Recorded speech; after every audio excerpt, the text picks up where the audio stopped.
All right, welcome to your reading. Let's go ahead and jump right in. So let me just make sure the lighting is all right. Okay, yes, you can see my face. Okay, looking good. All right, microphone sound I already checked. Sounds good. All righty, let's move over here. So let's start by moving this. Actually, let's do this. Let's do this. Let's do this. Okay, and then let's move this one over here. Perfect. Okay. Yes, Mika. So let's show the screen. Okay, so Mika, no, right now. All right. So this is the chart. The natal chart. Essentially, what we're seeing here is an individual with Aquarius rising. With the North Node and Mars also in the first house in Aquarius. And Taurus Moon in the fourth house. And fifth house, Saturn. South Node in Leo in the seventh. And then you got some, Vertex by Fortune, Juno in the eighth and Virgo. And then a packed ninth house. With Pluto, Black Moon, Lilith, and then you got this unbelievable triple conjunction of Mercury, Sun, and Uranus in Libra, with Venus kind of doing its own thing, but still a part of this stellium. So, and then midheaven in Scorpio. And then, of course, 11th house, Jupiter conjunct Neptune and Sagittarius, 11th house, Jupiter, and then 12th house over here. All right. So to start off, I like to speak about the relationship between the sun and the moon.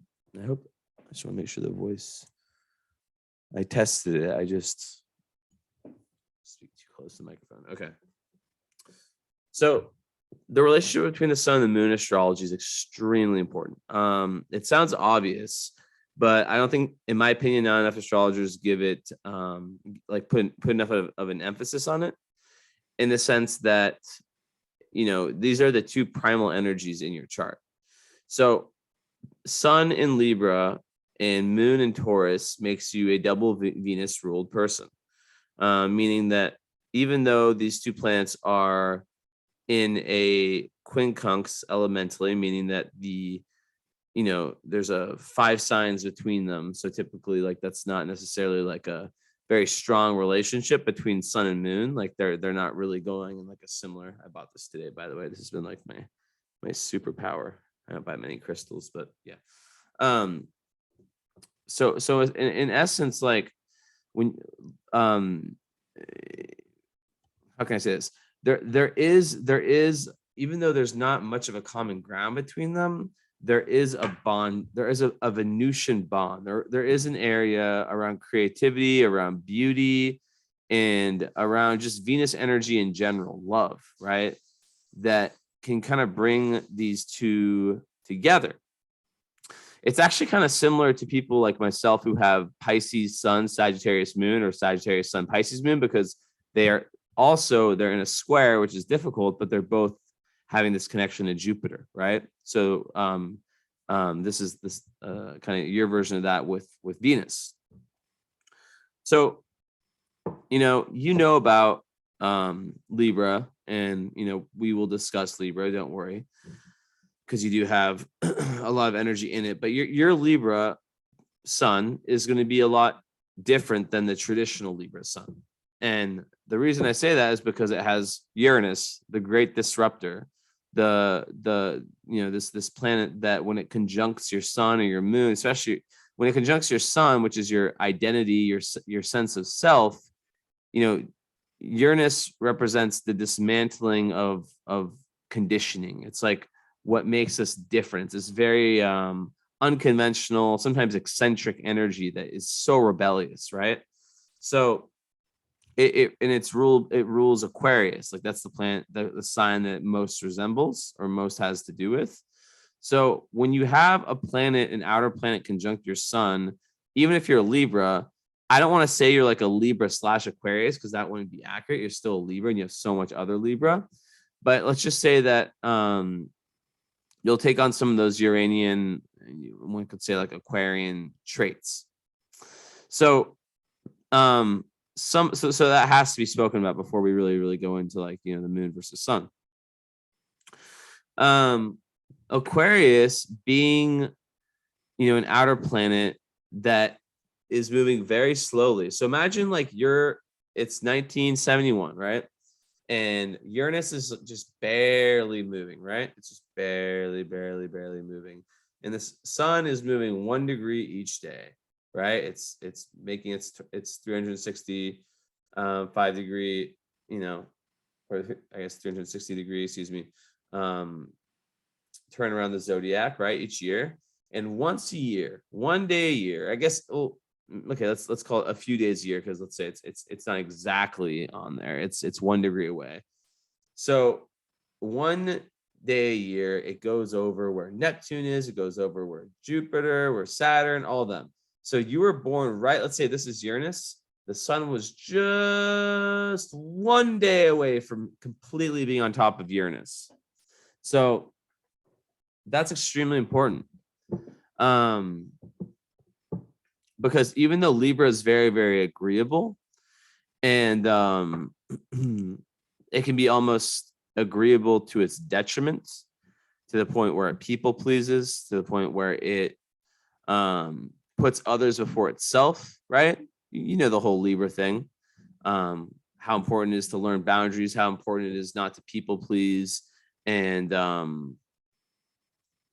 it's such a positive. It typically is such a positive energy, like externally, but sometimes they can really become resentful and passive aggressive when they are unable, because it's a very, it really lacks what its opposite sign. So in astrology, I talk a lot about opposite signs, right?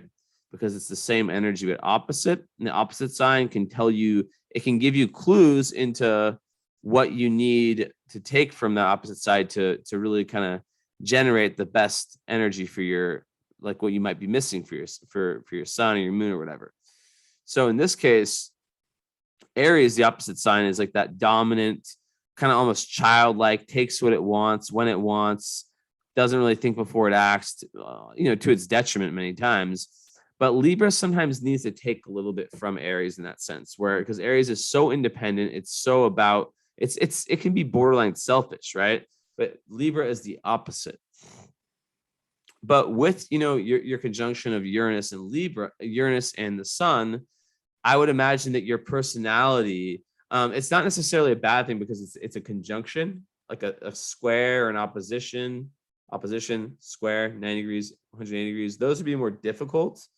But I would imagine that you are someone that's not, a very traditional like person. Even though you do have a Taurus moon, you still, which that this kind of creates the back and forth that we'll get into, right? The two parts, and in psychology, if you ever decided to want to, the next step with my, what I do is current astrology, which is done once a year, but then also like the best thing I can offer is the astrological counseling, because I have, my 2 master's degrees. And I can work, I like this is like the classic parts work, right, where you're really identifying these two parts from an astrological perspective, and trying to figure out how they can both coexist within your life, right? And I actually might like write a book about this or something, because I don't think anyone's ever fully talked about that, and I just came with that idea, and hopefully I remember it.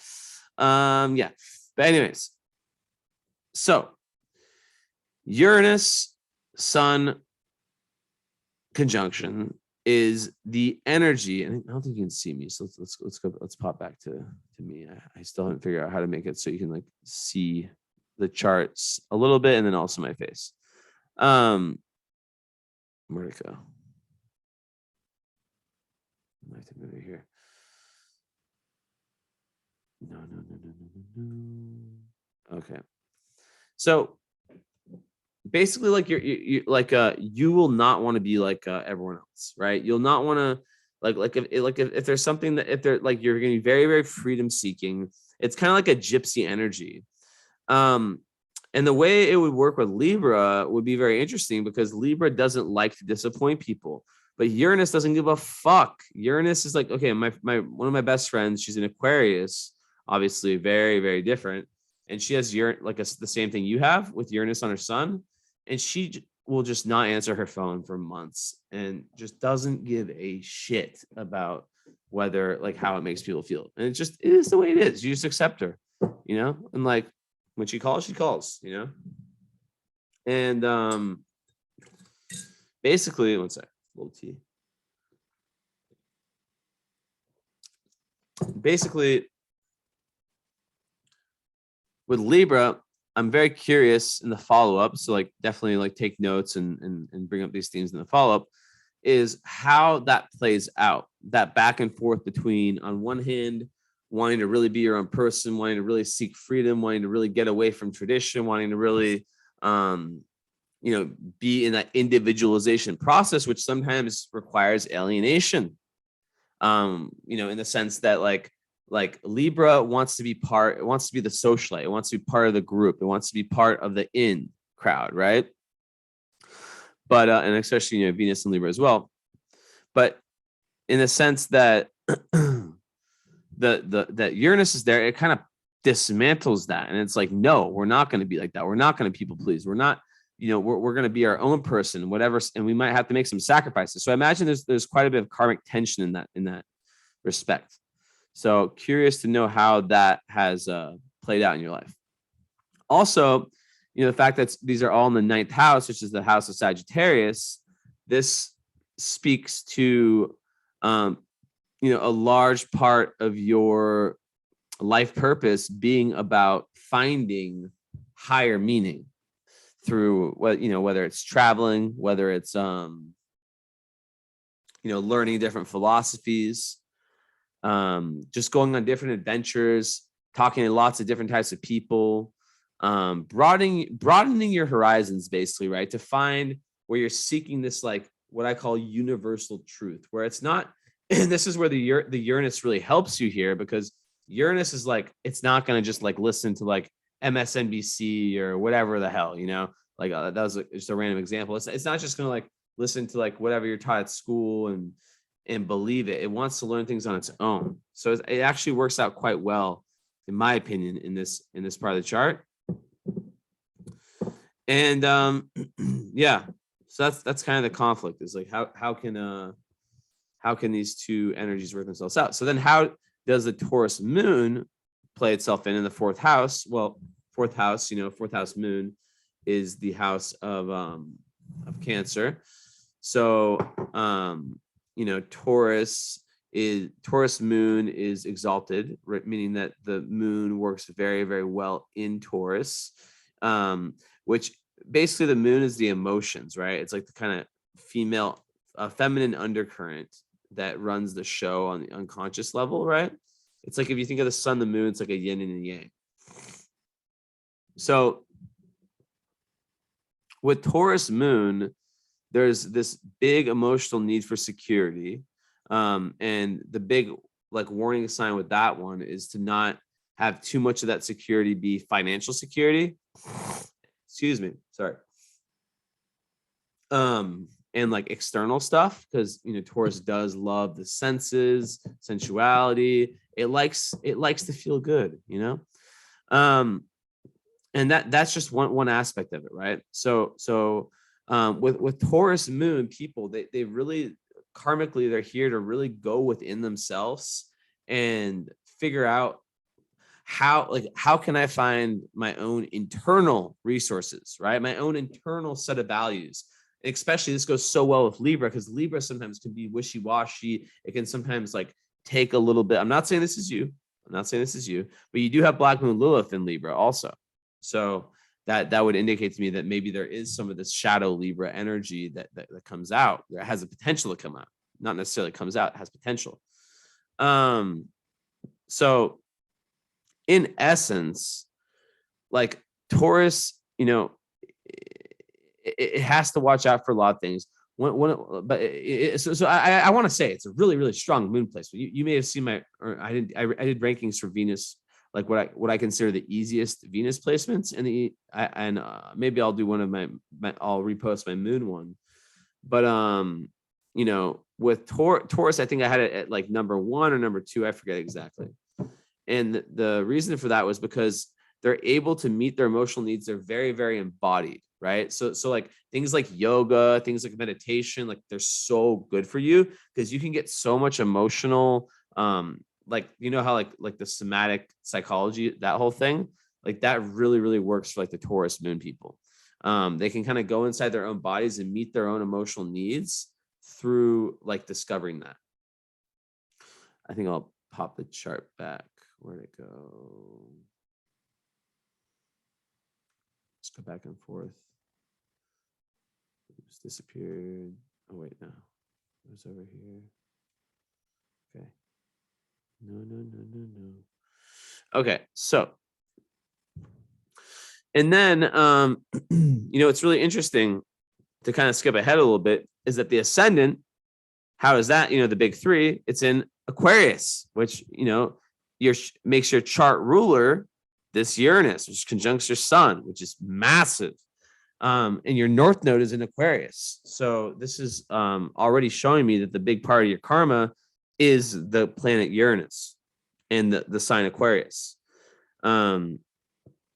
How can you differentiate yourself from the crowd through taking risks, which the Taurus moon doesn't necessarily like to do, especially in the 4th house, right? So it's like that's the difficulty. It's like there'll be a part of you that really loves comfort, that really doesn't like change, that really doesn't like to take risks, because things are so nice and comfortable. But then there'll be this part that probably feels more like this is what's guiding me towards my destiny, that like really, really, really want like it feels good when you take risks, when you take when you do things that like good risks, you know what I mean? Not stupid risks, good risks. Like an example would be like traveling somewhere that you just like have an intuitive hunch that you just like always want to go to, right? Not like jumping off a building or skydiving or something where if that feels unsafe to you. I mean, maybe like for some people, it depends, right? Nothing wrong with skydiving. I've never done it. But like, just like risks on life, things that like you like, for example, my brother is perfect example.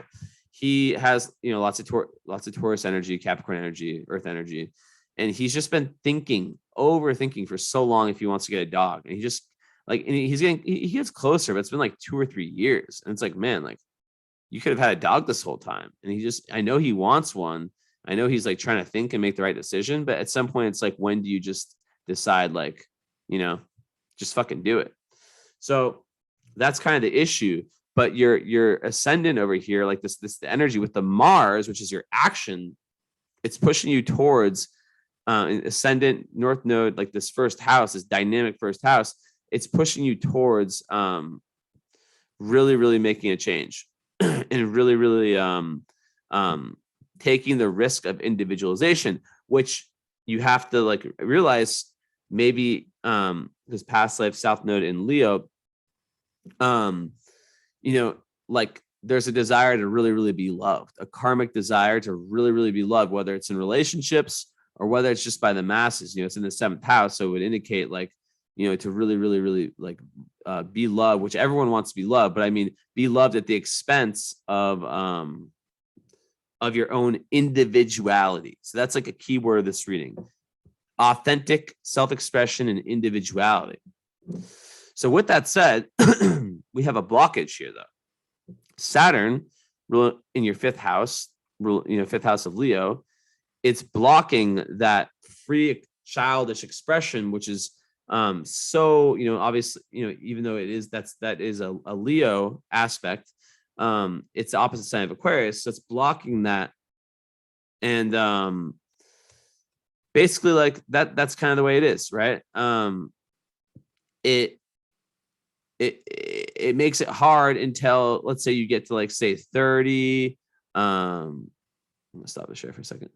Like around that, around the Saturn return time, it makes it difficult to really find that authentic self-expression.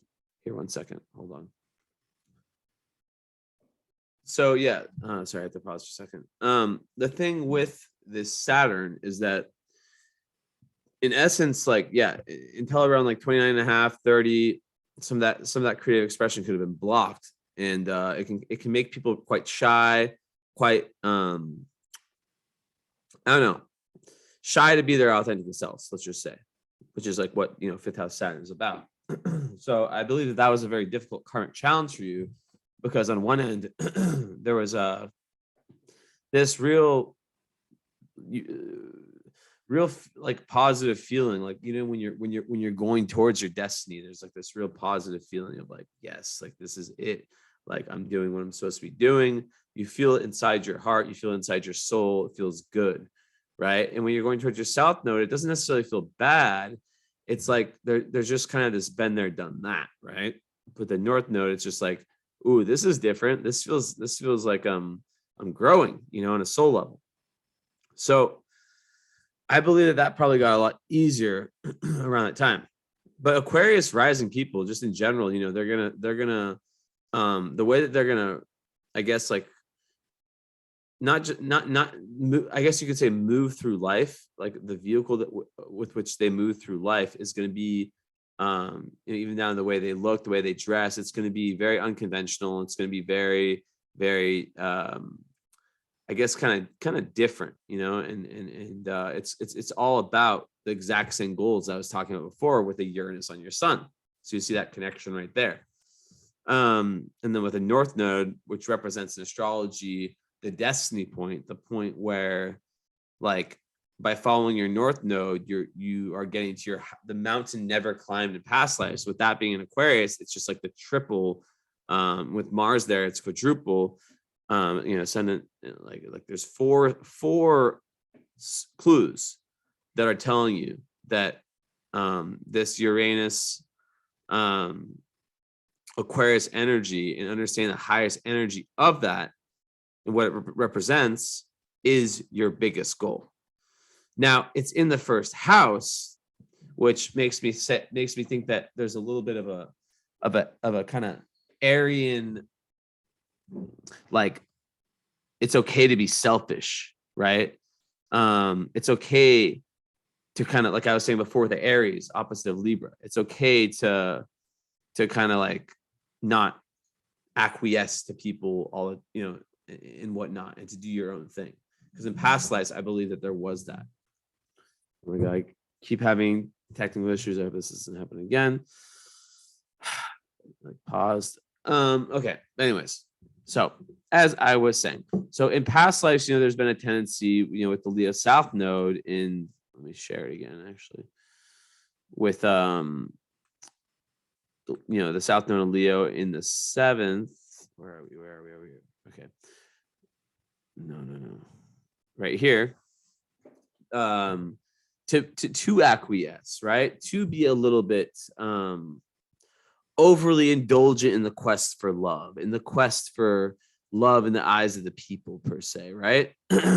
And with that, can be there can be some karmic pushing away of the real individualization of the self, the real understanding who you are past any conditioning, past, like, what society tells you you're supposed to be, right? So that's why you have the planets, the chart alignment you have is because you're meant to be someone who goes through these transformations, right? With that said, I believe that the Taurus moon, the 4th house, complicates things because it creates kind of a dual personality where, like I said before, one part is all about dynamism and change, even though Libra isn't typically about that. And then another part is about staying the same. Taurus is about staying the same. Fourth house is Cancer. It's about staying the same. It's about the home, the family, tradition, the ancestors, the past, this and that, the inner life. So you get the point, right? But how can this be remedied? Well, they both have this planet in common, which is Venus, right? Libra and Taurus, as I mentioned earlier. They both have, they're both, in dignity in Venus, meaning that through creativity, through finding some type of outlet, right? Some type of creative outlet that's going to be a very, like, think of art therapy as a perfect example. I'm not saying you need to do art therapy. I'm saying that's the perfect example, right? Where through whatever creative outlet you found, you are getting to understand yourself on a very like unconditioned, like, this is me, this is who I truly am level, right? And that's really the goal. With that said, it's not an easy task, and we have to talk about this in our follow-up about these two sides. Is it a split, as it's called in psychology? I don't know. In my case, and in cases of other charts I've seen that have kind of a similar dichotomy, it can show up as a split in some areas, and then it can show up as it can show up not as a split in other areas. But yeah, really, really, like, when you have two parts of yourself that want really, really different things, you can learn to kind of say, okay, I'm gonna, for the Taurus, like, you first, like, the first part is like, okay, let's give this a name. Let's create an identity out of the Taurus fourth house moon, right? Let's say that's a part of me that wants to be at home, that wants to be soothing, that wants to be around nice music in my bath, and you understand, like feeling good in nature, right? Grounded. That can all be done, but with still taking necessary risks and still getting out of the stubbornness that can come with the Taurus moon, right? Because Taurus moons can get quite disgruntled when life is not, like, when things aren't as like regular, when they start to become a little bit unconventional, which is literally what the Aquarius Uranus energy is. So the Libra part is very interesting, how it plays into this whole equation, because you do have, like I said, lots of planets in there. But yeah, you see how, like, in essence, you have a square between your ascendant and your moon, which means that, like, your emotion and your Mars and your moon, which means that, like, that Aquarius part, that unconventional part, that part that kind of like goes and does differently, is very, very at odds with that other part, that Taurus, more like that Taurus fourth house part. They're very at odds. There's so, like, you might be the kind of person that, let's say, for example, like, someone sees you, they think they know you, like just through your personality might be a lot different than, like, your emotions, your internal, like, environment that you live in, like, that not everyone sees, right? So that's ultra important to know. But then there's a trine, meaning a flowing connection between your Libra energy and the Aquarius ascendant.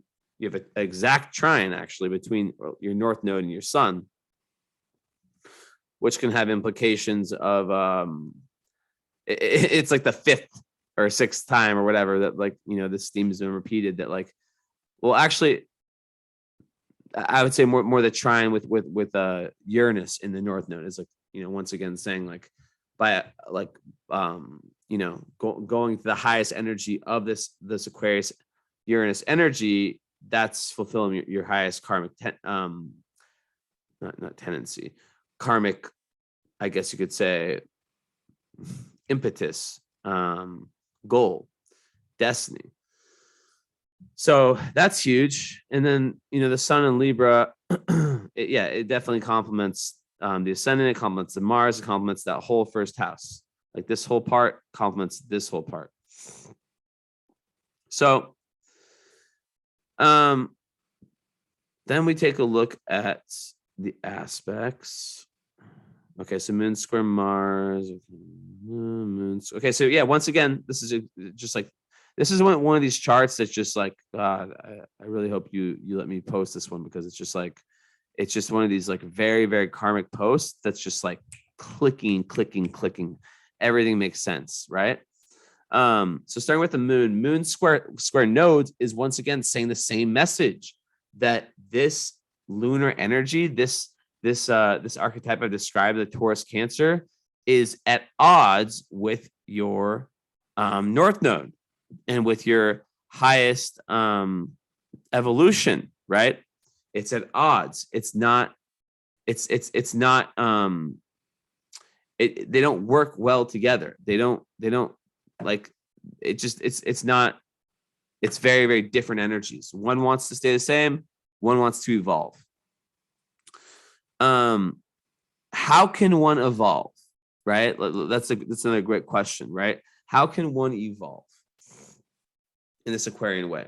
Well, one thing I know about Aquarius, I'll give you two words: friends, like real friends, like friendship groups, that are like really like soul fam, like they really I think you're in Cosmos, right? I'm pretty sure. That's like a perfect example for your chart. And you also have Jupiter and Neptune in the 11th house of friends. So, and it's in Sagittarius. So, those types of groups like Cosmos or I know there's other ones that exist, would be very beneficial for you because they would allow you to get in touch, because Aquarius it rules friends also, and common goals and humanitarianism. So it allow you to get in touch with these archetypes, right? Which Jupiter and Neptune here in the house of friends, really, it's giving you a chance to really expand your horizons, which, this Sagittarius is linked to here, the 9th house, right? Which is the house of Sagittarius. So you're really going to potentially like meet very karmic people. And it's gonna have a big boost on this whole area of life, which is that real expansion towards truth and towards finding out what really is your place in the universe, and the big questions of where do we come from, why are we here, where are we going? Like that's kind of like how I sum up 9th house sometimes. So this is such a beautiful chart. I mean, like when I say beautiful, I mean that like some charts are just like disconjuncted. They're hard to make sense. They feel uncomfortable. This one is just like a beautiful symphony where it's just like it flows together so perfectly. Like God's really speaking through this chart, if that makes sense, which is interesting because sometimes like when I do charts of like non-astrology believers, not all the time, I like get confused. I'm like, I just don't see that much energy in this chart. And sometimes I wonder, like, I don't know. I just get like really confused. Like, I'm like, is there like a synchronicity between not believing in astrology and the nature of someone's chart? I don't know. It's trippy. It's weird to think about. Your chart is so like definite. Like it's defining so many archetypes and saying so much. So back to what I was saying. Humanitarianism, finding ways you can help, and then finding your tribe, and then expanding through that. And that is actually really great because you have Jupiter in the 11th house. Jupiter in the 11th house people are very popular in groups, and they have no trouble finding friends, and they have no trouble being well liked within those friends. It's also very good for like things like it's very good for money, like wealth and stuff like that, and it's very good for the achievement of goals, because at the end of the day, 11th house also has to do excuse me. I'm just getting over this like scratches in my throat. I'm not sick. So Jupiter there means that, like, it gives you lots of luck and benefic energy in terms of you like getting those goals. And with Neptune there, that's a lot of energy around how the people that you choose to surround yourself with, or the groups that you choose to join, or the goals that you choose to have, are really going to take on, and it's very close to your midheaven, which is only 4 degrees away, a very let's just say spiritual, compassionate, I want to say Piscean, sweet kind of feel to them, right? That's what that's saying, right? So it's very, very beneficial for you, like in terms of like remedies of your chart, to surround yourself with people who are really like you and who, like, on a spiritual level. It's super important for you. And then it all goes back to this North Node, right? Because this North Node, Aquarius, rules this house. This is the house of Aquarius, and this is where that firepower is. Oh, and you have your interesting. You have your North Node on my Venus, which means that actually right now, currently Venus is on your North Node. So you might actually have, I don't know if you're married or in a relationship, but this would be a very, very favorable time for you. This isn't the current astrology report. That's a completely different reading, and I highly recommend doing that one. Like most of my clients do it. Like that one's like a live reading, completely different than this one is like the book of your life. You get done one time. The current astrology one is a live reading, like where we're like actually live. That one, I don't share that anywhere. That's very, very private. I only share these ones because like I don't put any names out there, and it's like information that like can help other people learn about astrology, and also show other people that I'm very, very good at what I do, and then hopefully get me some clients, because this is what I want to do, long term. I'm being fucking honest. But like, yeah, so this is like just really, really obviously like this like right now and this like next week, 2 weeks, very, very good for you and for love. So I'm just putting that out there, because we have Venus and Mars that are in Aquarius, and Venus is literally on your North Node. So if you're single, like, regardless, like there could be some really good karma that happens for you with respect to love. So I just want to put that out there. So, okay. So one other thing about you is that, anyone that has Moon in Taurus square Mars, they have anger issues. Not necessarily that they come out all the time. You are Libra. So remember, the Libra is always gonna, regardless of what's aspecting it, it's Venus, it's Mercury there. There's going to be a sweetness to you. So don't let me astrology is nothing's in a vacuum. But with Moon, that the emotions, Taurus moons can kind of boil up over time. And Mars square Moon, they typically need like an either athletic or creative outlet, something to get that energy out, because there can be outbursts, right? There can be this like this, like, especially like if it's like passive aggression, which is like what I really think of when I see, Black Moon Lilith and Libra. I think of like passive aggression, fakeness. I'm not saying this is you. I'm saying Black Moon Lilith is just like potential, like you at your worst, right? So like whatever your Black Moon Lilith sign is, that's like you on your worst energy, like what you become. Does that make sense? And I have my own way of seeing it. Some astrologers see it differently, right? So with the Libra, it's almost like there can be tendencies to kind of like just like yeah, like I said, like people please, acquiesce to other people, not state your needs, not communicate, let things build up, and then also gossiping, things like that. So and I'll go more into that a little bit later. So with this square, it's really, really important to understand communication, and to understand which is a strong suit for you. I mean, well, actually, you do have a combust. The Mercury is combust, but it is something that that like for, and I said this I think 1 or 2 readings ago. the book Nonviolent Communication, man, they should really pay me, even though it's like one of the most famous psychology books ever. That's like literally a hand guided book on how to communicate. It's like something we should all have been taught a long time ago, but we weren't at school.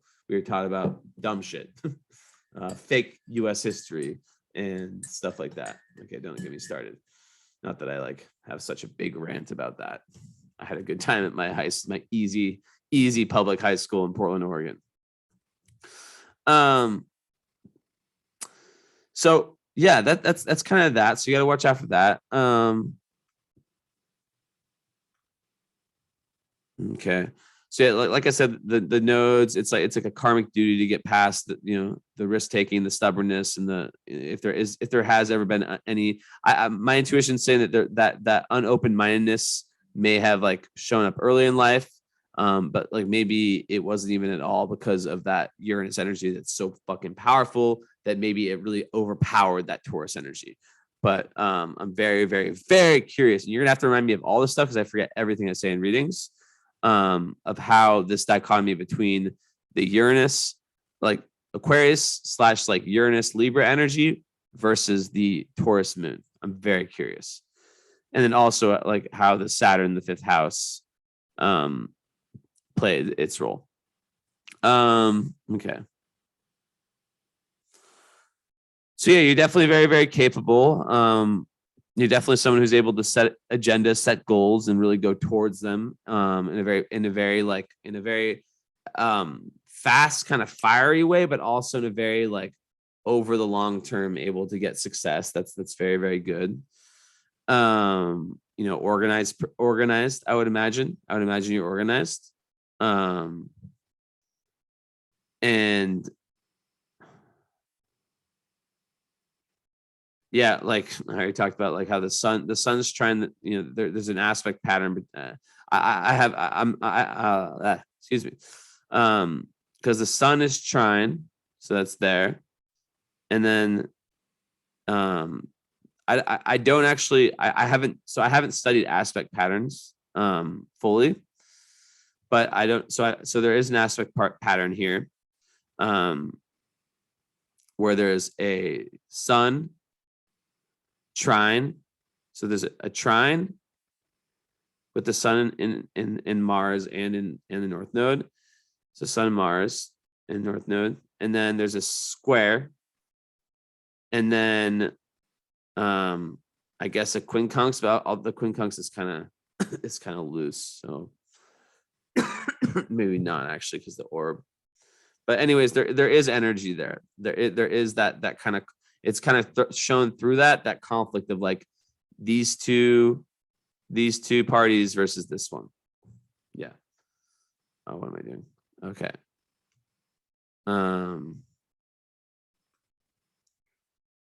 So let's see here. Okay. Yeah. So with the sun, the opposition of the Chiron, that's going to speak about spiritual pain.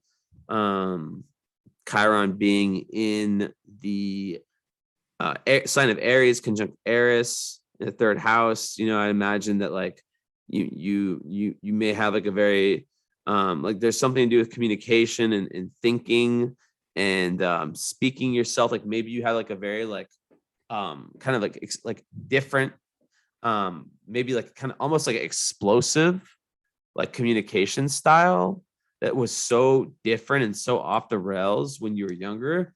And with Eris, this volcanic on the Chiron, that you almost like kind of developed some type of pain around. Am I still presenting? Or you see my face? Yeah, I need you to see my face a little bit too, because come on, we can't be always showing just this. So with that, basically, that's kind of how it could also be with siblings. There could also be like some real like fire like just like difficult karma with us siblings, but it could also be like early schooling, painful experiences around that, with problems with communication. And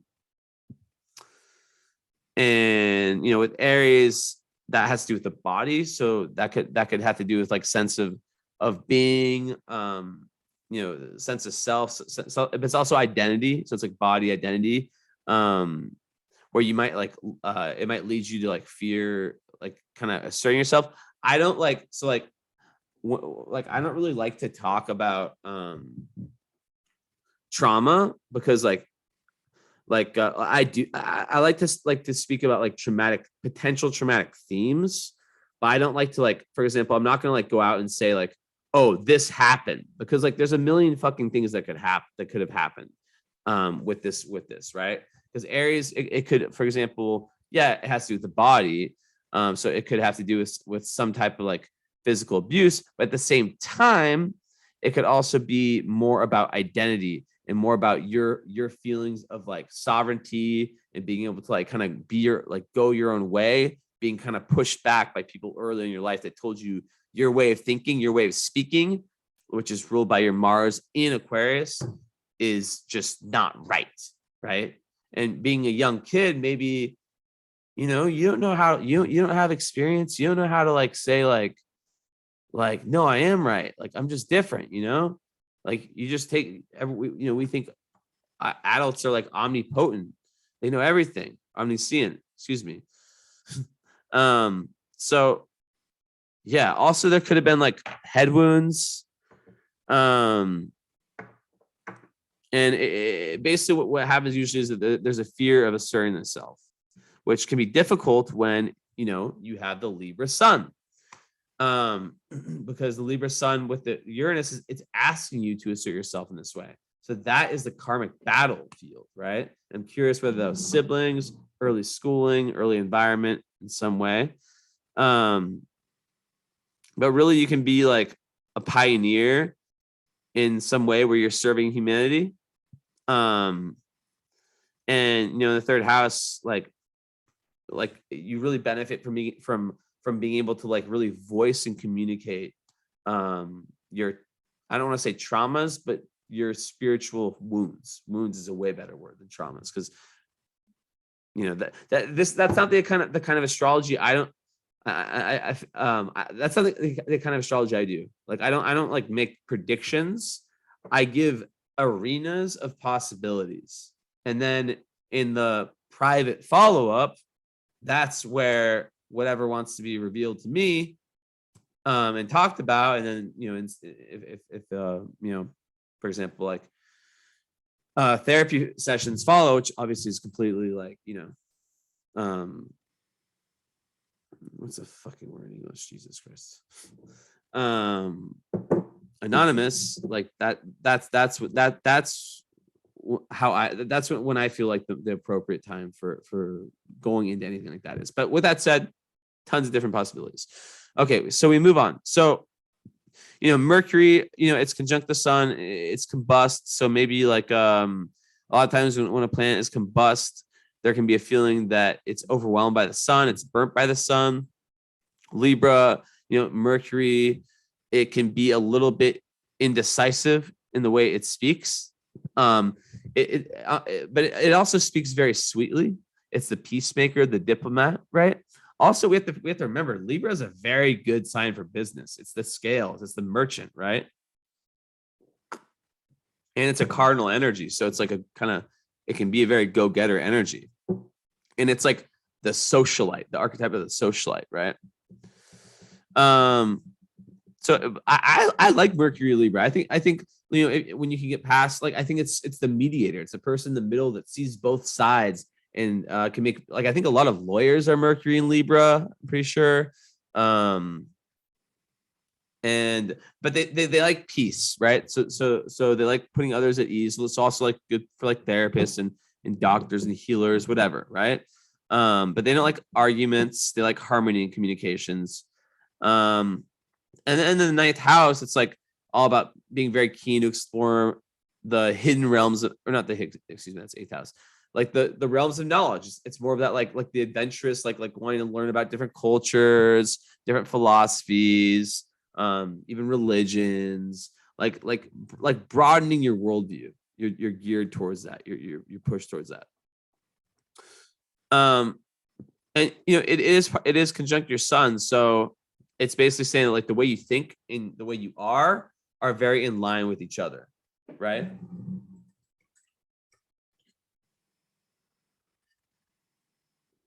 So let's see here.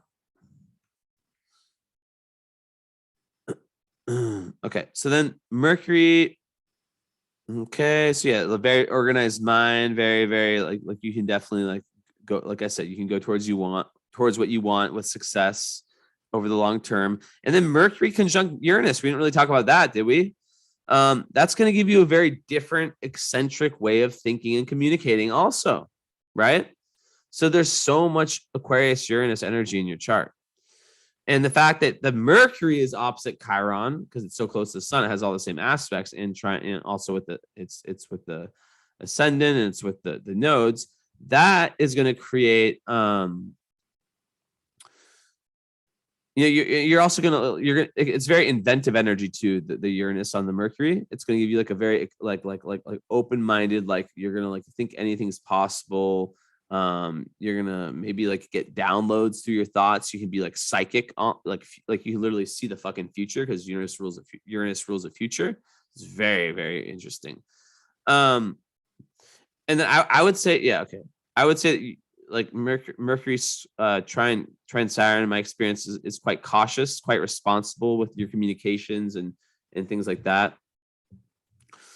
And trine Mars, it's just like, you go towards what you want. You speak like you have this real like your words have meaning. They're not just like blah, blah, blah, blah. Like they have power, and the way that and you can be you really put, like, you don't just say things, like you back it up. You go towards what you say and what you think.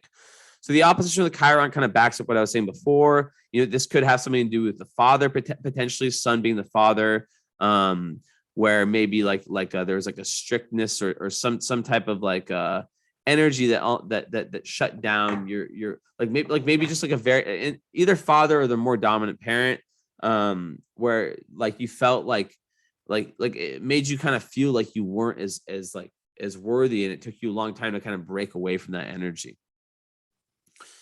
And in terms of like your thoughts, your feeling of how intelligent you are, and maybe even feeling weird, because Aquarius people can feel they're the water bearers, they can feel very like ostracized and like they're the weirdos, and really they're just the genius energy, thinks differently. So okay, so Mars,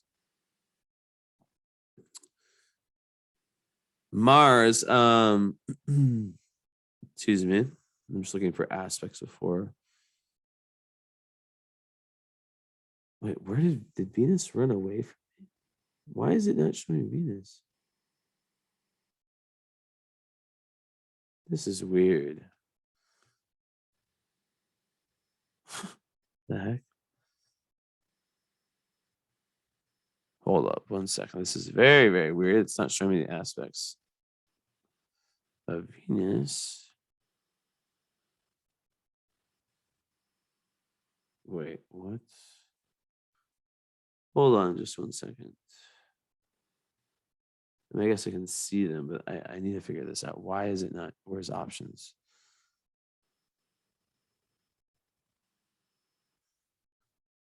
God, I swear, I feel like it's Mercury retrograde right now.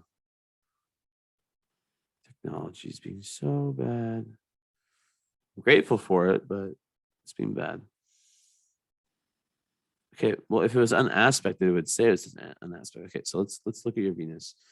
Okay, so anything at 23 Aries, nope. At 23 Capricorn, nope. At 23 Cancer, nope. Okay, any sextiles?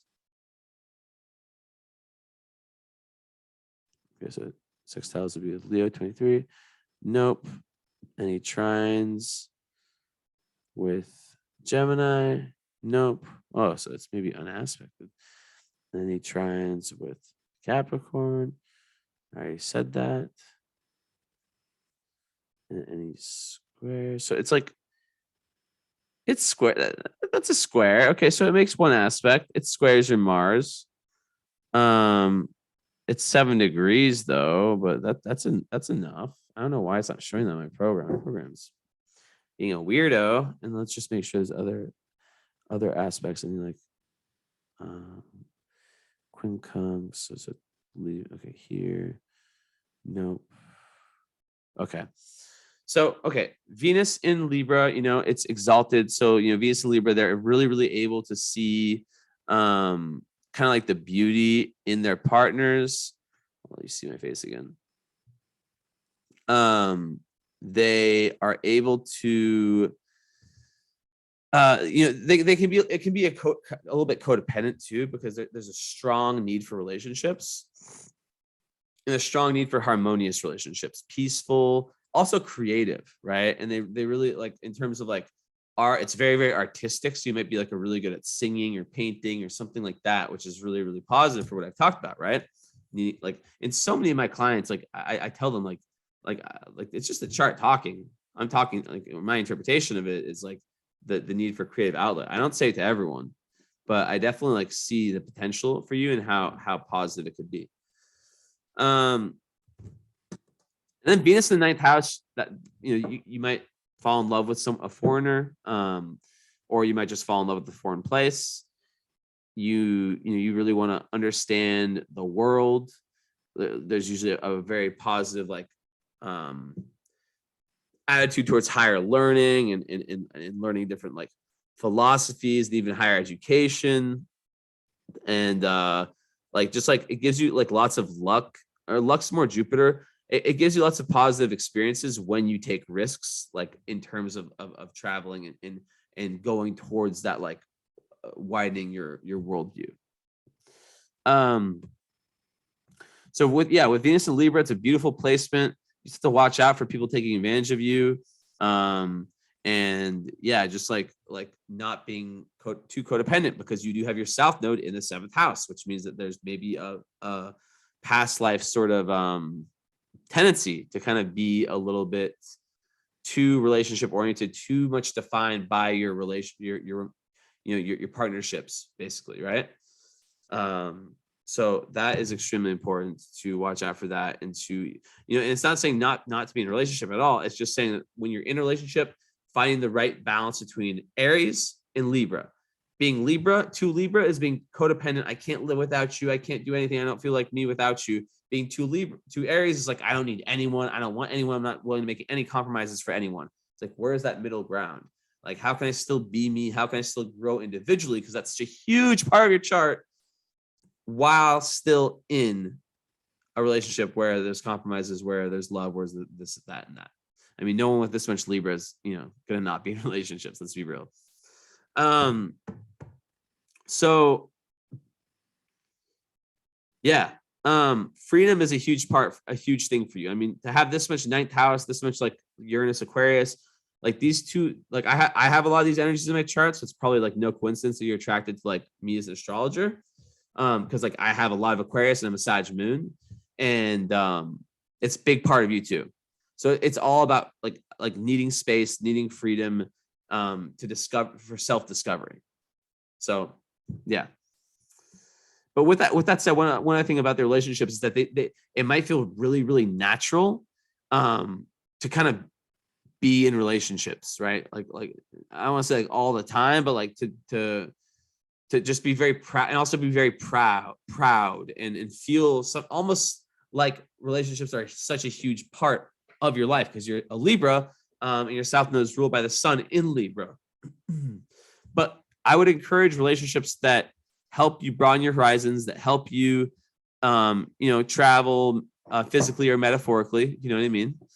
And where there's, real balance, real harmoniousness, real mental connection also, where you guys are really able to have the great communications, and someone who understands everything I've said about this disparity, right? Between like, this need to be yourself and define yourself, but then also this need to really, really be secure. There's these two parts of you, right? Anyways, move on. So Venus, square Mars, that's going to create some tension. It is a very sexual energy, I must say. But what it can do is that it can kind of create another issue in love between party that wants to be Libra, like so devoted, so in the relationship, and then another part that wants to be like super independent, that almost might, to the point like of like when you feel like someone's being clingy, or like you might have this instinct to run away or to liberate yourself. And the key to that is to create in my opinion, this is what I have to say, in my opinion, the key to that is through like being very honest with how you are, and creating structures that can work with that, in the sense, like, for example, like, I know like some people, like couples, like they'll sleep in the same bed some nights, but then they'll have other night, like, other times, like they'll like purposely like spend time away from each other in order to miss each other, or not just miss each other, like they'll have their own lives, but then they'll come back together. You know what I mean? But yeah, that's definitely the disparity there. So yeah, so then Mars and Aquarius, I have that too. So I think that's the one thing we have in common in terms of like signs.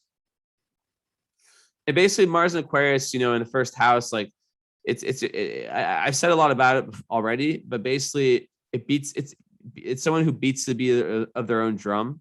It's someone who likes to fight for just causes. They in my experience, like, cheers for the underdog. They want to be there for humanity. It's kind of I'm not saying I'm a genius, but like, like any astrologer would tell you that like Aquarius energy is like kind of the archetype of the genius, meaning not like IQ genius, meaning like the person that thinks outside the box, the person that invents things, that kind of stuff. So it can make someone really also really unpredictable in relationships, and really a good leader, like in general. But they can be very rebellious when angry, and they can be really, like I said, like kind of going in their own corner, and not really necessarily wanting to be so how do you say it, like and that goes back to that square, right? Like, where there's one part that wants like cuddly all the time, and the other part that wants that distance, wants that space, that energetic space to think and to really grow individually, because that's a huge part of your chart, as I've said a million times. Moving on. I haven't opened any notes, but let's just like pop open a tiny bit.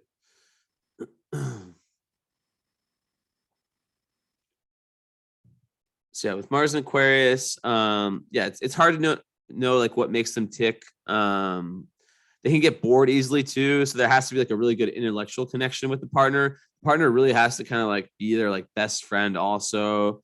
They're very proud of their independence.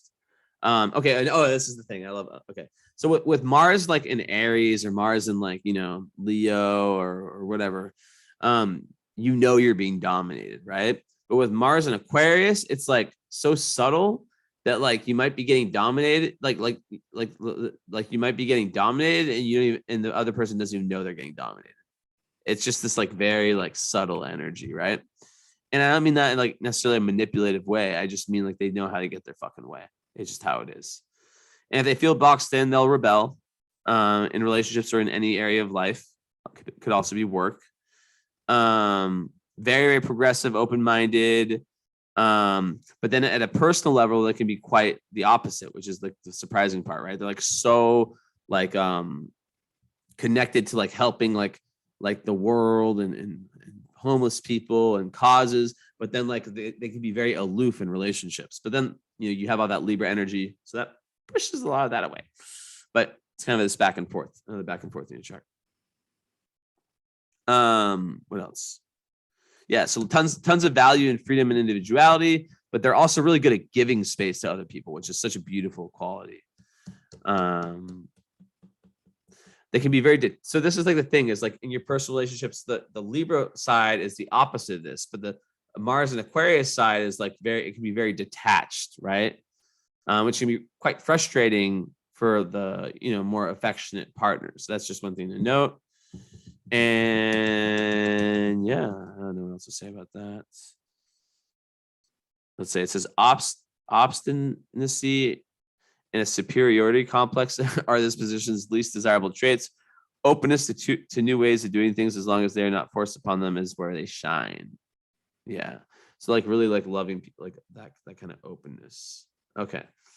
So, okay, moving on. Okay, let's see the aspects. Okay, talk about that.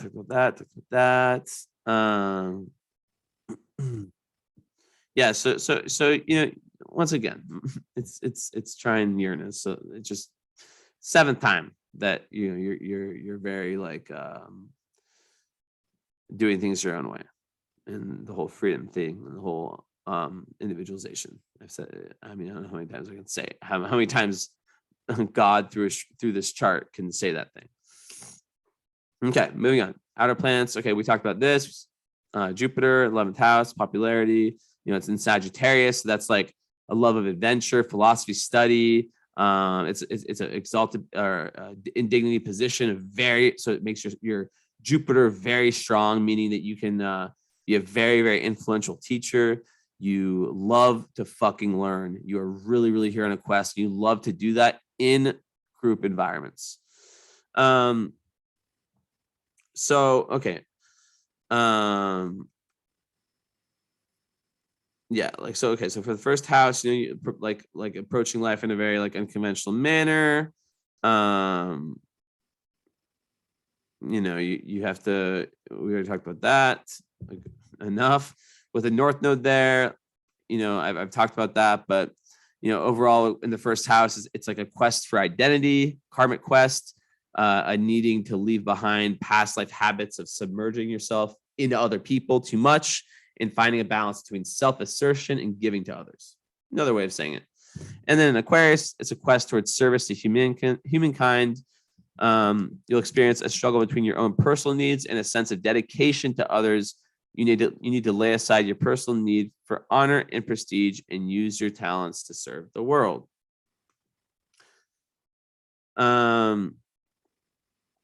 Second house, Pisces, ruled by Neptune. You can feel a bit confused when it comes to like money matters and have difficulty making ends meet.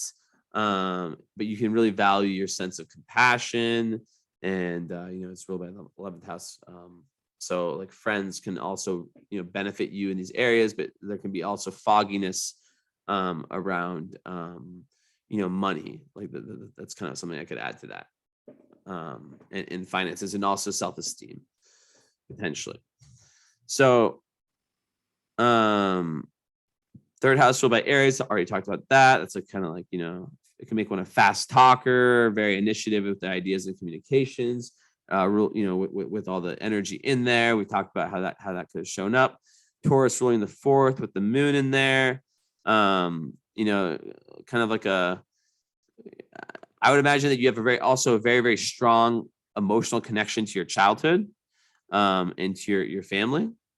And make you a very reliable, responsible family member, really valuing your home, family traditions, and kind of like a earthy energy when it comes to like very like I don't know, I feel like a beautiful energy when it comes to that, but who knows. We talk about that.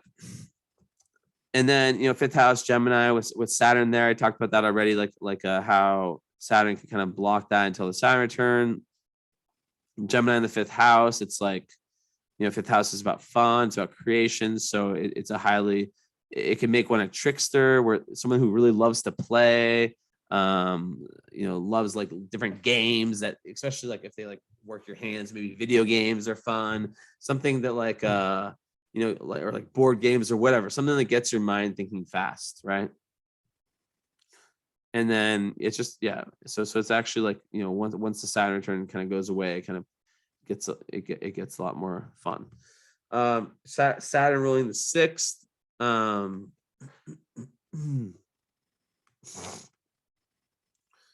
ruling the sixth. So that would state that you like to take care of loved ones on a daily basis, and you might have like an emotional attachment to like your routine. Quite beautiful. Leo in the 7th house, you take great pride in your partnerships, and what else? Very, very, you're a very enthusiastic and generous partner. You might like kind of seek out a partner that's kind of like that, like that's someone that you can really like have fun with in your relationships. And you can get really bored if they lack like this like passion, life, romance, right? And also it can make you really need like quite a bit of attention from loved ones, relationship partners, which can, with the South Node there, can be detrimental, right? And that's kind of a big part of the karma. But Ceres in the 7th and Leo, it's like, very caring towards your partner. But there can be codependency issues, big need to be loved in return. And you feel, you definitely feel cared for when you're praised. And you can like show people that you love them by like kind of encouraging their like authentic self-expression and creative talents, and also their sense of inner child. So there's like that element comes in relationships too. 8th house. Okay. Vertex, part of fortune, Juno. So this is furthering like the love theme, that, you want someone who's very, very stable, who you can go through these like really intense kind of like death, rebirth transformations with. That's like the Juno and Virgo. And like really, really wanting a dependable person. Because when the person is dependable, then you can actually like go through these very deep experiences with them that, like the emotional intensity in the relationships, right? Where you're like, so you're very interested in growing with your partner, and like sexual intimacy, like that deep kind of stuff, like soulmate stuff. And also Juno and Virgo, you have to watch out for like looking for like the perfect partner. It doesn't exist. Watching out for perfectionism creeping in that area of life. So yeah. Part of fortune in the 8th house with vertex conjunct it. I mean, these are 2 points that are not planets, but basically it's just saying that like going deep within the self, that Scorpio archetype, which is the opposite of your moon, that death, rebirth, transformation, the taking risks, right? The going deep within the shadow work. That's like where like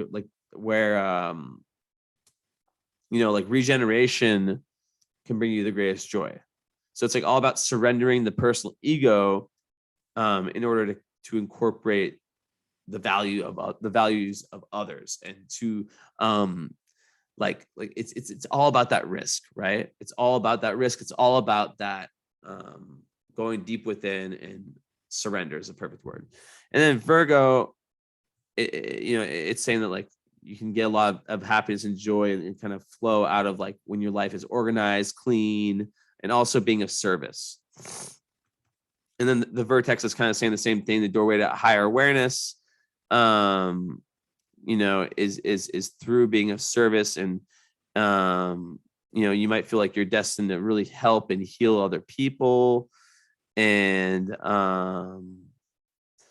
Virgo is a very magical sign. It has to do with like more like earth magic. So, maybe there's like rituals that might open doors for you, like Wicca, druids. I don't even know.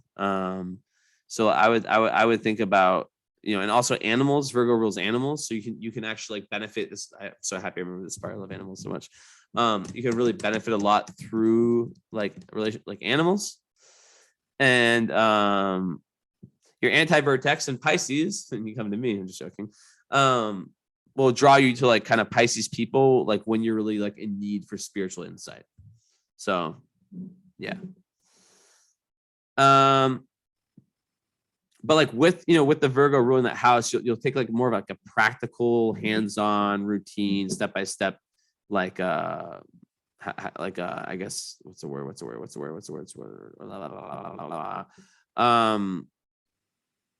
I can't think of the word. Step-by-step, like kind of basis, step-by-step procedure in these kind of like 8th house manners. And also 8th house has to do with like psychology, death, like studies of life after death itself. So really getting into that stuff that a lot of people are scared of, the taboo stuff and the sexual taboo stuff as well. Okay, so ninth house. Black Moon Lilith, I talked about that. It is in Libra. So it's very important to like I said, mind your own business, not be a yes man, and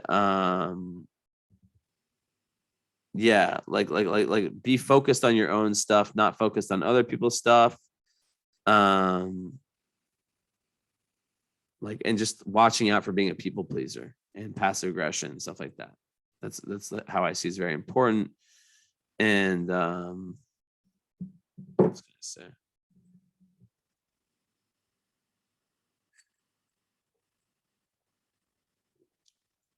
In the ninth house, though, it can make it so you're kind of at odds with society's establishment, where you might actually like blame the pillars of society with all their faults, like the religion, the laws, the blah blah blah blah blah, the conditioning.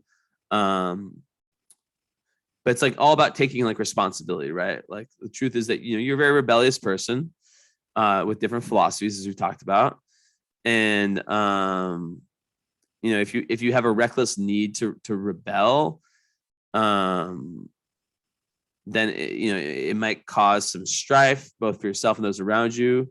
However, if you can agree to disagree, that's another huge thing with the ninth house. Then it's better, and understand that everyone, like you make an excellent teacher. I've seen it many times. Like everyone like finds truth at their own time.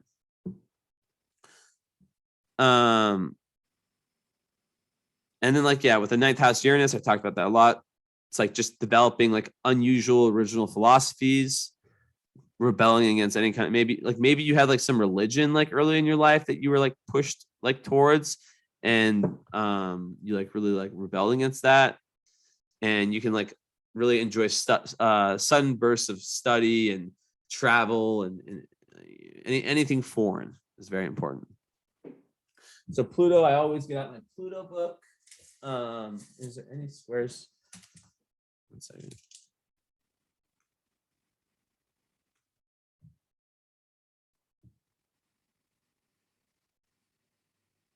Okay, I can get that open too. So we're getting close to being done. Okay, one other thing about Libra ninth house, you'll really like to travel. I think I said this before. You'll really like to travel with your partner. Oh, I just opened it. Exactly. Okay, so ninth house. So Pluto is like the shadow work, right? It's like what you really need to do to get to that next evolutionary level. So the evolutionary goal is to understand. Oh, and one other thing about Pluto, it's like you have to go through it's like the metaphor of like going through the underworld, going through your own darkness, like digging the hole to the underworld, and then like eventually there's light, and then there's the greatest growth. So the evolutionary goal from past lives is to understand themselves within the context of the greater cosmos. Oh, I love this one. Through philosophy, travel, various faiths, and metaphysical studies. They may incarnate in this is my favorite part. They may incarnate in various cultures within many different time periods to learn. Were you the one that was talking about the astrocartography reading? No, I think that maybe it was you. If it was you, that's crazy because anyways, that's like the astrology of places. But anyways, so you may incarnate in various cultures within many different time periods to learn these lessons, which can make them feel less belonging to their country's culture and more with ones encountered when traveling. Never mind. They can have past life recall / memories when traveling different places, which can lead to a problematic sense of cultural alienation from the prevailing worldview, which is so shown in your chart. This can lead to becoming rootless and endlessly traveling / intellectually traveling. The search for meaning / personal and universal truth is so huge. That's like it. The polarity point, which is like the healing or like the way, whatever, is in Gemini. And that's learning. I just said this, that there are multiple truths for multiple people, and different people in different places can approach this in different ways. Can lead to a loner, more interested in finding their place in the cosmos / truth than security, which is so interesting because we just talked about your this, like we've talked a lot about how the moon in Taurus in the fourth house is kind of saying otherwise. Okay, if I can ever find this. Okay,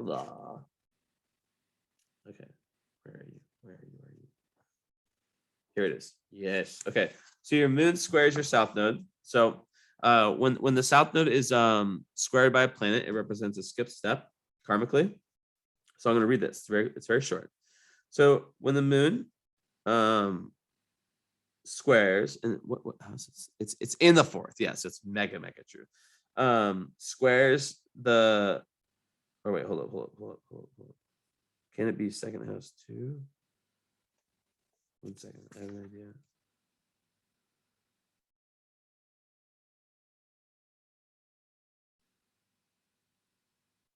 Yeah, okay. So it's also going to be about this the Taurus part. Okay. So when the moon squares the moon's nodes, we can anticipate unresolved issues with the family of origin, with the formation of the personality, and with the emotional body.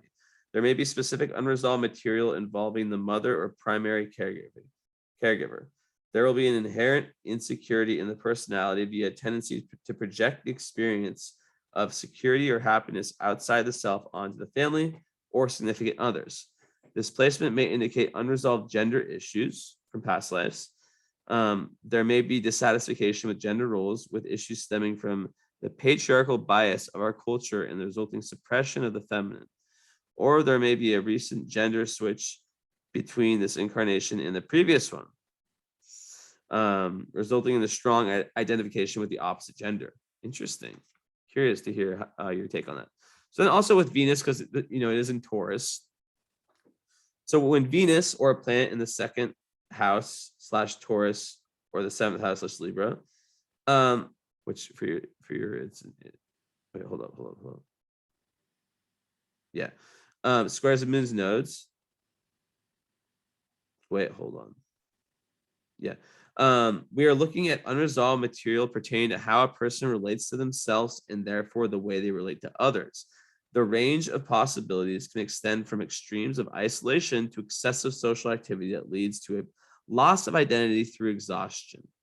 This can indicate an issue with the projected meaning or not seeing the true reality of others due to our transference onto them.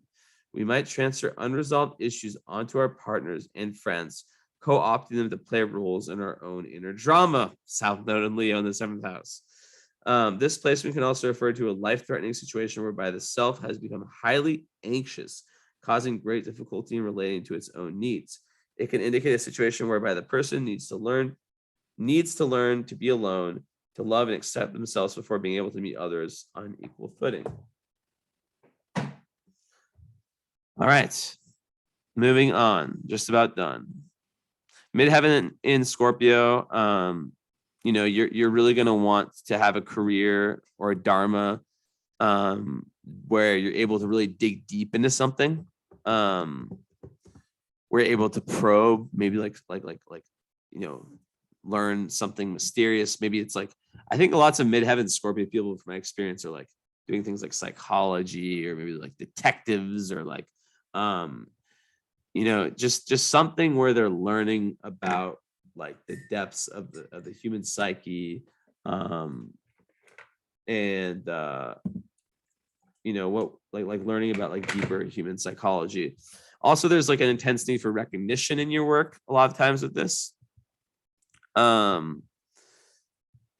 like, because it is ruled by Mars, which is in the first house in Aquarius, I'd imagine, that like there will also be like kind of an entrepreneurial vibe to it, and like an unconventional vibe to it. And because it's next to your North Node, the Mars, that there's going to be a sort of like real like I feel like your career and your dharma and what you're here to do on that level is super karmic. So that's kind of what I got there. Yeah. Okay. And I already said like the other ones. Neptune 11th, like you're searching, like searching for like the spiritual and humanitarian friendships. You may escape from reality through groups, through friendships. and you really have the ability to be of service to friends and within groups. #Cosmos. And I already talked about Jupiter. I already talked about that already. Like super popular, ever widening circle of friends. Like goals and visions are really important for you in your search for meaning of life. And you can really inspire large groups of people. It's great placements, very, very popularity. And just Saturday 11th makes you a very fun-loving, enthusiastic friend. You might even like to travel with your friends and your partner, everyone, right? Or with like groups. And yeah, you really like to set your own personal goals for the future. So finally, the 12th house. Should I just do it? I go above and beyond for you guys. I really do. I really, really, really do. Okay. So let's just finish this off by reading the 12th house from this perspective of Capricorn, because the 12th house is very past lifey. So when Capricorn is your 12th house, it's ruled by Saturn, this 5th house. Let's talk about your previous existence. So your previous existence, I have some tea first. So, and your previous existence was one of material success and public achievement, which is also shown by South Node in Leo. I have that too, by the way, and I totally have that. Like, I'm not gonna go into it, but like, it's like people that have South Node in Leo, they almost like have this like feeling of like, I've been famous, I've been like high up, and like it can be there can be different karma around it, because like imagine like, I don't know your situation. Imagine you have South Node in Leo and you have these like past life kind of like memories or like instincts of being like up here, but then like you're like grown poor, like you're like poor, or like you're whatever. Like, I'm not saying that's who you are, I don't know, but like it can be very interesting karma. Anyways, so your soul's previous existence was known as material success and public achievement, while your ambitious pursuit of wealth, prestige, and authority was rewarded in this past incarnation. It seems that irresponsible use of power led to serious loss, confinement, or isolation. Forced by guilt to suppress your worldly aspirations, you buried them here in the deadly domain of deep denial. As a result, you are now more conservative than you appear and far more ambitious than you would like to admit. Apparently, the past has left you with an aversion to public scrutiny and a strong preference for working behind the scenes. Not surprisingly, you often unconsciously avoid the recognition and status you deserve by being drawn to dead-end positions, low-profile work, or partners with chronic health issues. While scandal or public disgrace was the cause of your past undoing, the self-discipline and determination you managed to display at that time are now your hidden strengths. Yes, work is your addiction, but depression is your weakness. Extremely trustworthy in the past, your achievements in this lifetime tend to involve confidential matters or secret projects. You clearly have a karmic connection to your parents and serious issues of loss or deprivation with your father. No wonder you can't get a good night's sleep. Previous influences and experiences include politician, ruler, government service, public administration, mathematician, engineer, blah, blah, blah, and tycoon. Your unfounded phobias and unconscious guilt are controlling you.